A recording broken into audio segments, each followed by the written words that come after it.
may as well get into what we've been I was watching going to say, since we're about what have halfway you been there. watching? Yeah. Well, okay. Well, I'll start with Netflix then. Remember how I told you about the train wreck, the drama, the one about the mayor? Well, what I wasn't aware of is it's actually a series where they're doing these documentaries on various subjects, and they're all 40, 45 minutes. The newest one, which is just out, I don't know if you remember this, about the boy in the balloon. There was this guy who made a balloon in his back garden with a sort of like, a basket in it, and they thought a kid was inside it. Well, they've made a documentary about that. That's just out this week.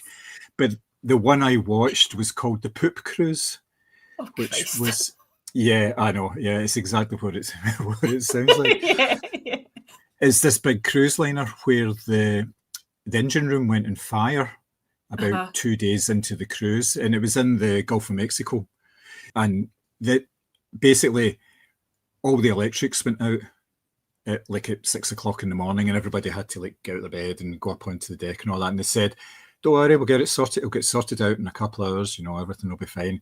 But they couldn't get into the engine room until it cooled down from the fire. They put the fire out pretty quickly, but when they get in there, they saw that the fire had burned through all the electrical cabling, which meant there was no power to the ship at all.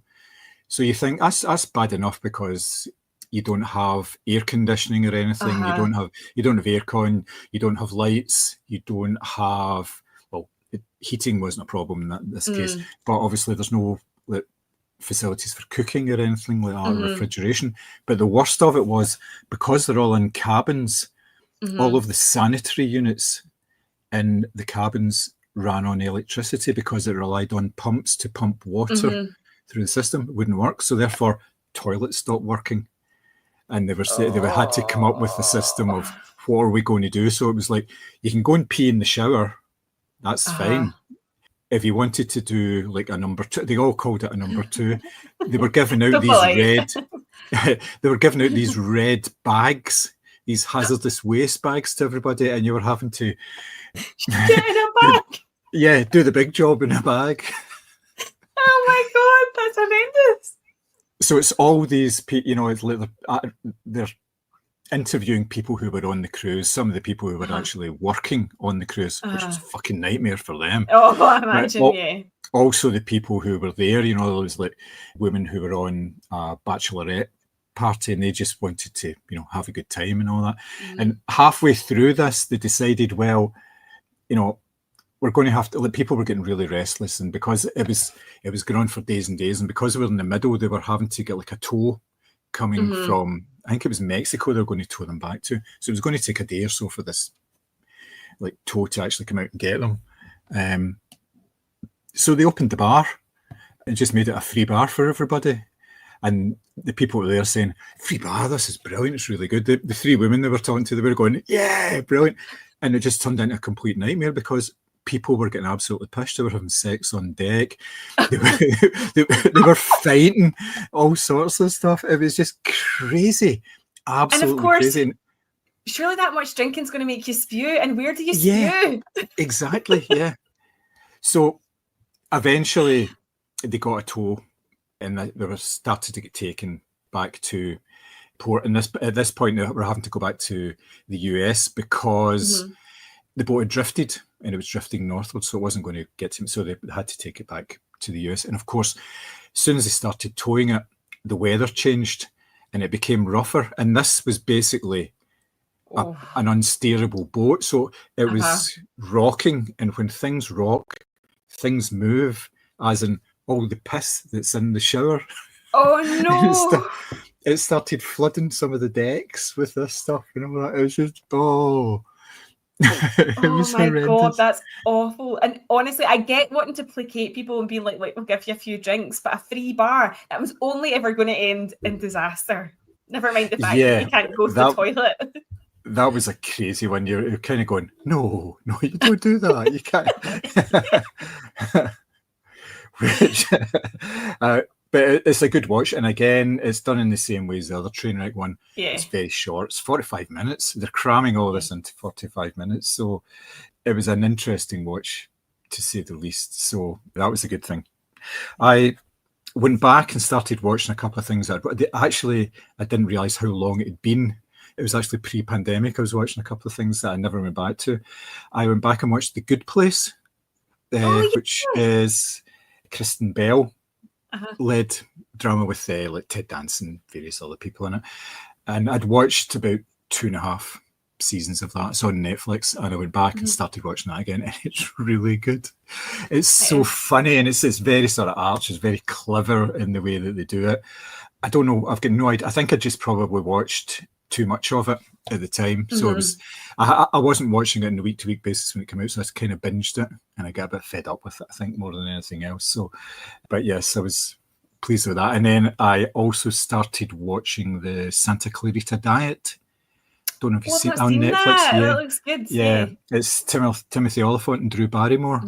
And Drew Barrymore's basically, she ate something and became undead, and it's all about how they manage her craving and everything. And it's really, really good. Timothy Olyphant is fantastic, and he's the husband who's trying to keep everything together. And they're just so good playing off of each other. I don't know if you saw this last week or so. It was a wee video. It was Josh Duhamel, the actor, who he was being interviewed about something, and he said that he gets mistaken for Timothy Olyphant all the time. I can see that though, yeah.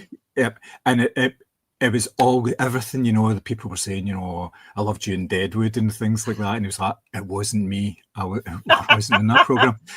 But eventually, at one point, he actually met Timothy Olyphant and his family. They were at some big do or something, and they were laughing and joking about it. And Timothy Olyphant says, look, what I want you to do is get a picture taken with my family. So he got Josh Duhamel in the middle with Timothy Olyphant's family, took a picture, and Josh Duhamel didn't think anything of it. But then Timothy Olyphant used that picture for the family Christmas card and sent that out to everybody. And people didn't notice it wasn't him. Even his mother, Timothy Olyphant's mother, didn't know. It was only pointed out by, I think it was like Timothy Olyphant's brother. He says, you realise that's Josh Duhamel in that picture? And she looked at it and she said, I was wondering why you look taller. That is so good. That was so brilliant.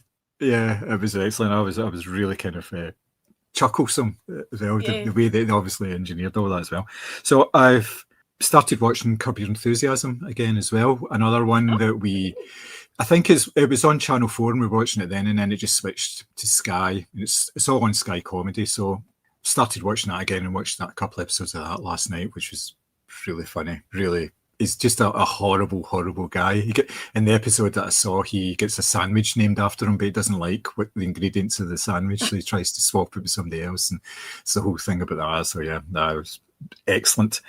My obsession with the Tour de France continues for another week because we're just about to go into the final week of it, and it's really good. I've really kind of get totally engaged with it. And I've also found there's a program on Netflix which has been going for a couple of years called Tour de France Unchained. It's the same idea, I think, as Drive to Survive, the Formula One one.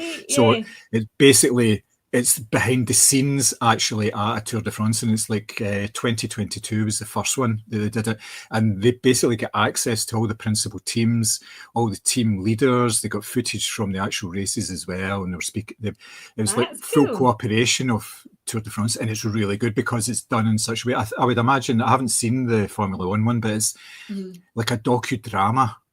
There's drama every episode, especially because these sort of high level sports where there's drama going on all the time, both in front, actually on the racetrack and behind. So there was a lot of stuff going on there, and the way that they delved into what the tactics of the teams were and how sometimes it paid off and sometimes it didn't, because people would crash out and all sorts of stuff. It kind of informs your watching of the present one because you can see why certain teams do certain things as well. It stays away from the whole sort of drug side of it. I think they've kind of been told, there was slight mentions of it. Yeah, there's one team principal who was a teammate of Greg LeMond, who was a bit of a major druggie, and he had admitted to it at the time. He'd obviously more penitent now, and he's started up his own team and everything, and with the sort of the ethos behind it to make it clean, keep it clean and all that. Whether that actually happens, you don't know. You just kind of have to assume that they're all on drugs, and some of them are on better drugs than others, so that kind of enhances where they get to. But yeah, that's kind of all part of it. But yeah, the two things in combination have been really, really good. And the Tour de France Unchained is just a wee 45-minute program again, so you just hoover those up. I've watched maybe about 6 of those. There's 8 in a series. There's 8 in a series, and that covers it quite nicely because there is like 21 days of competition, so that's quite nicely segmented up. And they had access to all the training camps and everything as well, so you get like profiles of drivers, of cyclists and various teams that are involved in it, so you get to speak to all them as well, and how they all, what their goals are. And it's very difficult for some of them have been brought in and they're stars in their own right, but they're there to serve somebody else who's like up for the sort of general classification. Whereas they could quite easily win events themselves if they but they are there in service to the sort of team leader. What I didn't realise was when they're actually on the road, the team surrounds their main rider because it keeps a sort of wind off them.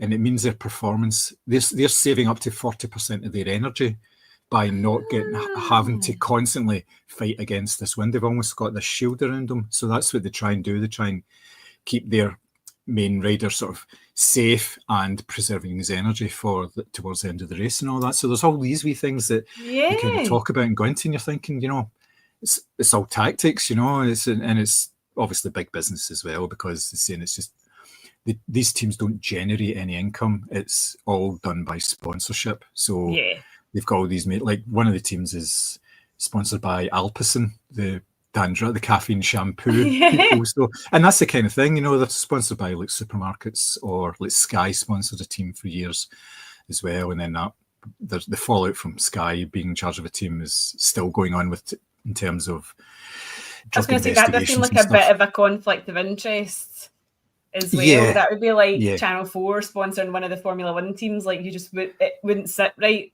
with you. Do you know what I mean? Because they are the broadcaster. Well, in the case of Sky, they're not. It's broadcast by a French company. They own it completely and they license it out. And at the moment, it's licensed out to TNT Sports, which was Eurosport. Oh, that's right. So you said, sorry, Yeah, but yeah, you're perfectly right. Yeah, you would think there is some sort of a conflict of interest there, but obviously not in that case. But yes, there's a few things, and it's very well done in terms of sponsorship, because the sponsor's named first and the team named second. So it's not, how you with Formula 1, it's McLaren, and then you can see all the various things. But no, it's usually like Alpecin, whatever the name of the team is, and that kind of thing. So it's very much in terms of the sponsors, and they've got sponsors all over their arms and their back and everything. Anytime they're on screen getting interviewed, they're all liveried up with all this stuff on them as well. So So yes, that was TV. Film. And your recommendation, I watched Clue. It was just about to leave Netflix. So I watched that. It was really good. I'd forgotten how funny it was. It's brilliant, especially the last sort of 40 minutes of it, when Tim Curry is basically just running everywhere, explaining everything, it was just really, really good. And the fact that there's multiple endings and all that as well. So I did really enjoy that. Obviously, it's gone now as well, so I know. It's the way of it. I watched The Intern, which is Robert De Niro and Anne Hathaway. Anne Hathaway is an entrepreneur. She's running this fashion company, and it's been going for a couple of years. It's really successful, and she's getting pressure to bring in sort of proper business people, CEO, in order to help them expand even further. But at the same time, they're doing intern projects, and one of them is to bring in seniors, as in older people, to do interns, to get them back into work and things like that. Robert De Niro is this old guy who used to work making phone books. He was in charge of making phone books, and he gets an intern job, and obviously it becomes more and more helpful. And it's actually a really kind of a sweet story and all that, and there's a couple of subplots involving her family and all this kind of stuff. But yeah, perfectly pleasant way to spend a couple hours. I think that was on Prime. I watched it on Prime Video. So yeah, that was all decent and good. Also watched Modi 3 Days in the, I think it's in the Mouth of Madness is the one it's the one I saw as a press preview. It's Modigliari, who's an artist in France at the turn. It's set, I think it's during the First World War. It's 1913, 1914. And he is basically a down at heel artist, and he's trying to sell his stuff, and he's going through all sorts of crisis and things. And at the same time, obviously people are signing up to go to war, and his fellow artists are all struggling as well. It was actually a lot better than I thought it was going to be. My only thing that I didn't like about it was the French accents. Oh and no! Speaking English, no, I hate that. Just speaking everybody speaks. Accent. Yeah, everybody speaks in English in it, which I can understand why they did it, and I can understand sort of Johnny Depp's reasoning behind it, because he's wanting to get to the biggest possible audience. But I think it would have benefited from them speaking in French, and since it was set slap bang in the middle of Paris, so. And let everybody, and even Stephen Graham, who's in it, speaks in this weird sort of French accented English as well. He's Modi's agent, and he's trying to sell his stuff, and that's the main thing about it. He's trying to find a buyer for his stuff so he can actually sort of keep surviving. So, but it was better than I thought it was going to be. I thought it was going to be just a bit of a boring disaster. But it didn't turn out that way at all, and it was pretty well directed as well. You can tell that he's got a decent eye for that sort of thing, and if he gets the chance, I think he could produce something like really, really good. But for a sort of early feature, it's not too bad. I thought he's obviously had a lot of help in it, and obviously like backing. There's a lot of backing in there because it looks very nice as well, and it's got pretty good production values. I suppose that we really have to if you're doing a period piece. On a painter as well, where it's about the visuals, So it does look good, and obviously the fact that Johnny Depp doesn't appear in it at any point is also a plus point as well, because that kind of takes away from what you would be trying to do here if he suddenly turns up as a buyer to actually get some of the stuff. So and also it might help it sell, because he still is a bit. In fact, not a bit. He still is obviously under the shadow of everything that unfolded with Amber Heard. And so perhaps that's been a tactical move on his part. A bit like when we joked about Flight Risk, and it was like from the director of Braveheart. So exactly. Maybe with having his name attached to it, but not necessarily in such a prominent way as in he's in it, maybe he thinks he'll get a bigger audience that way as well. It's a route back for him, and obviously there are people who want to see him succeed, because it's not easy getting funding for a film anyway. So getting funding for a film that's got a controversial name attached to it in some way is even more difficult. People will steer away from that. So I don't think he's as cancelled as some people thought, because when you think back on it, he actually did win his court case against Amber Heard, but nobody came out of that well. That's what you were saying. It's not good at all. Final one from me is a film called Harvest, which again was at the press screening. Well, I've heard a lot of people talking about this. Yes, it's Caleb Landry Jones is a worker within this small village, which it doesn't tell you when it's set. It doesn't tell you where it's set, although it looks kind of like it's Scottish. There's a few Scottish accents floating about in it as well. And it's harvest time. And within a course of 7 days, the village is basically going to disappear, not in terms of like sort of a Brigadoon kind of thing or a mystical thing. It's more got to do with the guy who's in charge of it doesn't actually own it. It was his wife, so therefore he really doesn't own it, and the actual owner is coming in and they're going to change it to like a massive sort of sheep farm. And it's like how they're coping with this and how everything kind of unfolds over the 7 days. So it is very weird. There's a lot of, there is bits of sort of mysticism in it as well, and sort of these sort of closed community kind of dramas and all that. So you're kind of, but it's not really religious. It's more sort of like pagan sort of stuff rather than that. So it's not this sort of puritanical thing, but it is, and obviously it goes on about sort of class structures and everything and how people do certain things and all that. So again, didn't hold out much hope for it when I started watching it. I thought this is going to be a bit long and burdensome, but it was actually pretty good. No, it was. I actually thought it was pretty good. I get really drawn into the drama. And it's one of these ones that you can tell there is no CG or anything because it looks bleak. And being Scottish, we've seen bleak. So it looks very realistically bleak as well. And there are wee sort of elements to it where there's like a wee bit of violence and stuff like that, but it's more to do with the drama and just kind of rolling along with it and, you know, hating the people that are in charge, you know, the people that are well-dressed people, all this kind of thing, because you're siding with the villagers and everything. But yes, it's actually fairly decent. I think it's coming on to Mubi. It's in cinemas and then it's going to Mubi in about 2 or 3 weeks' time. So you could give it a wee watch from the comfort of your home, and you know, revel in the fact that you're not living in a hut while you're actually watching it as well. So, yeah. So that's me. That's what I've been doing. So not terribly much, but still sort of keeping my hand in. What about yourself?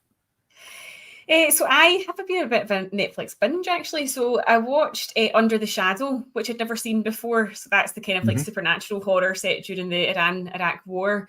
And it's about a family who live in an apartment in Tehran.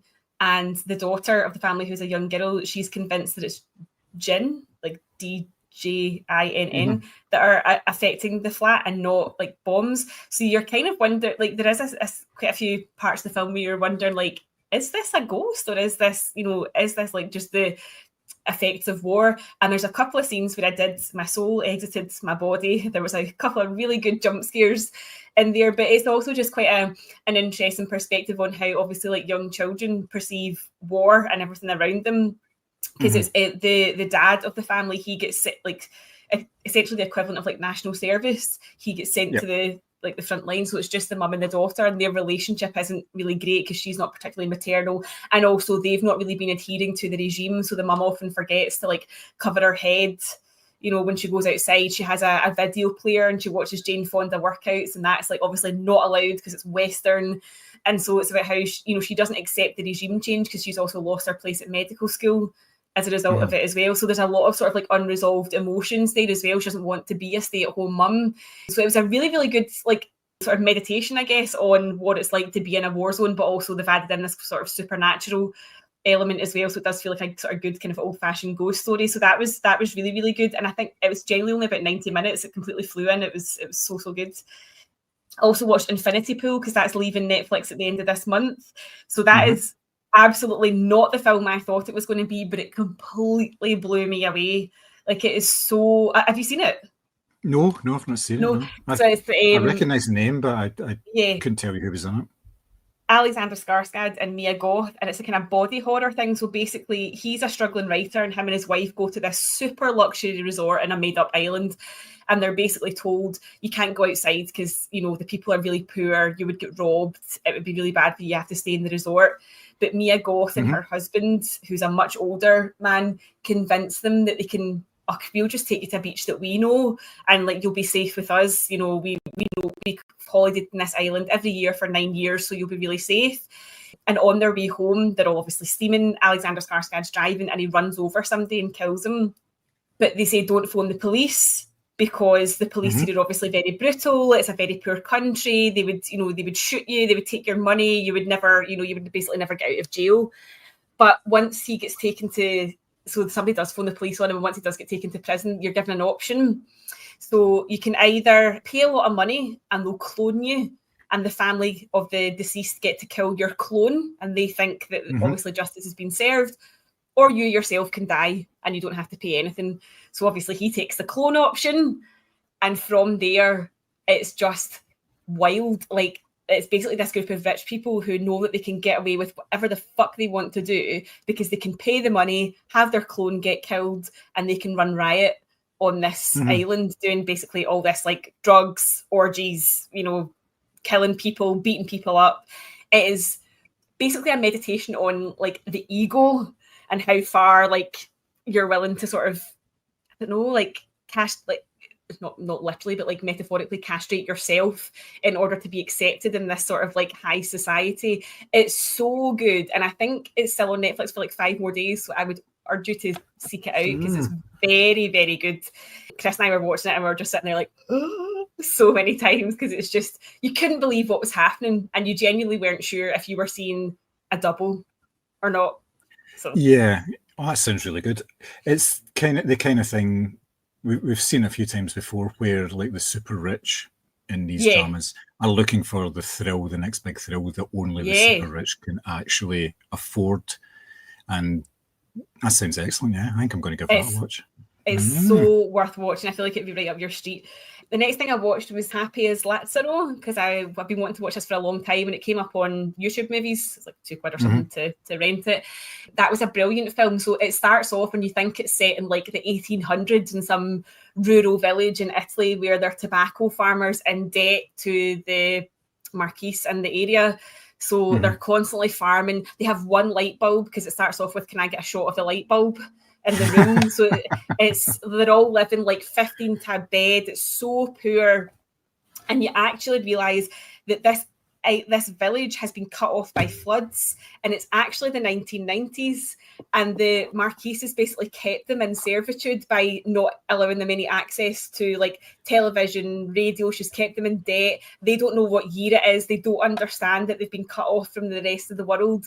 And Lazaro is at the heart of this and he's this genuinely nice young boy, like really hardworking, really kind, and he gets into a bit of an accident and sort of wakes up just I would say about maybe like 15, 20 years later, but everybody else has aged and he hasn't. And it's how he sort of adapts into the family have obviously had to go to the city because the police have got involved and they can't live like this anymore, blah, blah, blah, blah. Yeah. But he has to go to the city to find his family and they're still poor because obviously they've got no skills. They've never been to school. Like they're struggling to survive in the city, but he's still this like pure, kind-hearted young boy and he's trying to sort of fit in and be accepted by them. It was so good. Like I feel like there was something of like a religious metaphor running through it in terms of just like his purity and even like the village that they lived in when they were tobacco farmers was in Violata, so pure, basically the translation of that. So it was a gorgeous to look at, like a genuinely well acted film, and yeah, just a really interesting, like a wee kind of bit of magic realism going on in there. As I say, I feel like there was a bit of like religious imagery and stuff like that, but yeah, really, really good story as well. So that was, again, just rented it on YouTube. It was worth looking. I've been wanting to see it for ages and I couldn't find it, and then I thought, I'll just get it on there and see how it goes.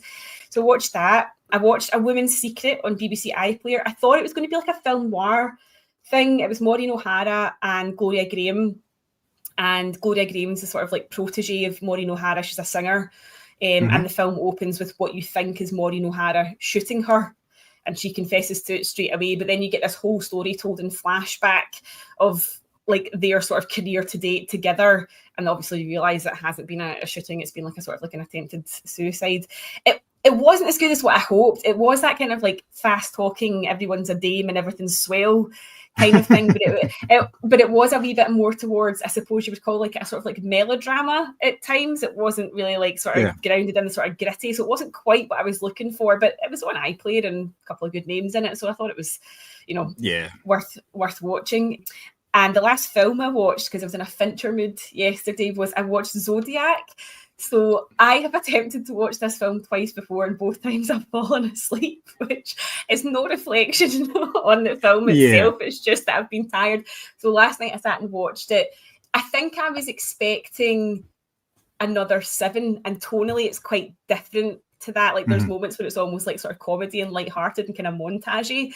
But I did thoroughly enjoy it, and it has made me want to obviously fall down a wee Reddit rabbit hole as to who the Zodiac killer really is. But I did enjoy it, and I'm glad that I obviously pursued it and watched it, because it's one of these films I thought I'm never going to be able to watch it because for some reason I keep falling asleep.